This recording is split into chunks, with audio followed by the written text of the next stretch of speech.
אני רוצה להציג את ליאור אופיר. ליאור הוא רקדן, הוא כוריאוגרף, הוא יוצר, הוא מתעסק בפלנקרייס, בצ'יקונג, ביוגה, והוא חי בליגוריה באיטליה, מקום מאוד יפה שבו הוא מגדל דבורים לדבש ומגדל ירקות. ליאור הוא מהנדס במקצועו, והריקוד והתנועה שינו את חייו. הסיבה שהזמנתי את ליאור להצטרף אלינו זה שיש לי רושם שהרבה פעמים השיח על... שנייה, אני צריך רגע לענות, אני מתנצל. שנייה אחת. סליחה. היי טלי, אני יכול לחזור אליך עוד מעט? ביי ביי.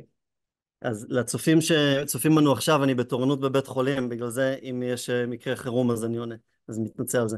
הסיבה שהזמנתי את ליאור זה שבגלל השיח על התעוררות הוא הרבה פעמים בסביבות מאוד ניו אייג'יות, זה סביבות רוחניות, ולי מאוד חשוב להביא דווקא את העומק של מה שקורה בסביבות של גוף. שליאור הוא ללא ספק אחד האנשים המוכשרים והמיומנים שאני מכיר בהם, כי שם קורים הרבה דברים שהם מאוד מעוררים, אבל דווקא פחות בטרמינולוגיה הזאת.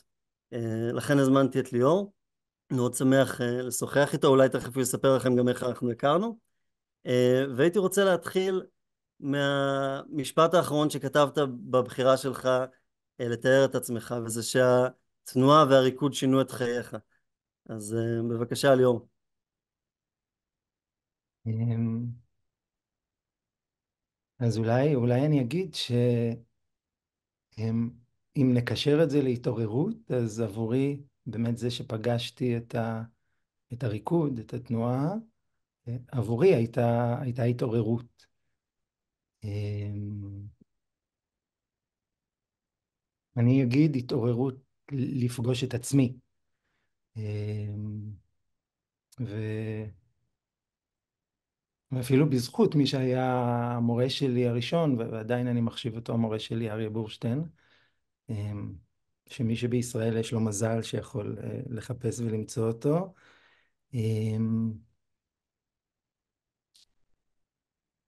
למדתי ריקוד לא כמשהו שאני לומד, לא כמשהו חדש שאני לומד, אלא כסוג של היזכרות.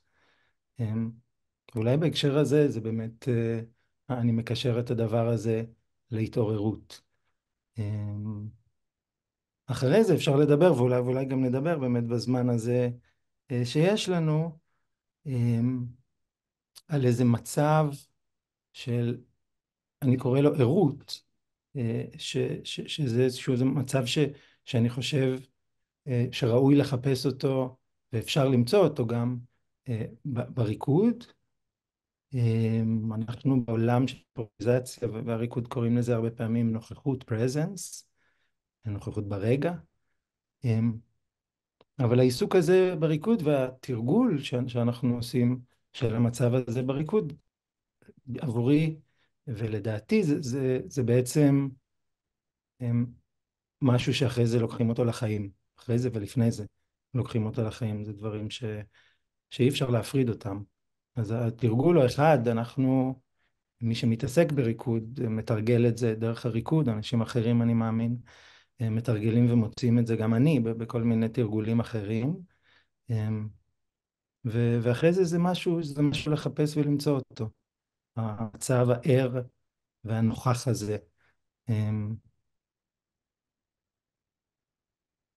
אני אגיד אולי, אמרו לי ש55 דקות הראשונות הן החשובות, אז, או הן אלה שיקוצצו לאיזה משהו, אז הכינותי מראש, קטע משיר של אהוד בנאי, נגעת בצמרות העצים, בטח הוא מוכר, ואני אקריא את הדבר הזה, שאני חושב שמאוד נוגע לדברים, למה שאנחנו מדברים. אז הוא כותב שם ושר, ועכשיו אתה כאן במכונית משומשת, עם תיבת הילוכים שתקועה ברוורס, מבקש אם אפשר להיות רק עוד פעם ברגע של חסד קשוב אל הלב. אז הרגע הזה של חסד שקשובים אל הלב, ואז הוא מפרט מה זה אומר עבורו רגע של חסד קשוב אל הלב. והוא אומר, כשעיניך פקוחות, אוזניך כרויות, ורגליך יודעות מעצמן לאן הן הולכות. נראה לי שזו הגדרה יפה למצב של ערות. כן. אוקיי. אז ליאור, אולי באמת נתחיל ממה שהתחלת לתאר, אולי את הזמן הזה שבו גילית מחדש, או הרגע הזה שבו אתה נזכר בתנועה, והשינוי שאתה מרגיש שחל בך בעקבות הגילוי הזה, או איך הוא קורה, אולי אפילו לשתף באיזה זיכרון מזמן ההתעוררות הזה, אל תוך הגוף, אל תוך הנוכחות. אני חושב שהדבר הראשון שעולה לי כשאתה אומר לי את זה, זה הקשבה.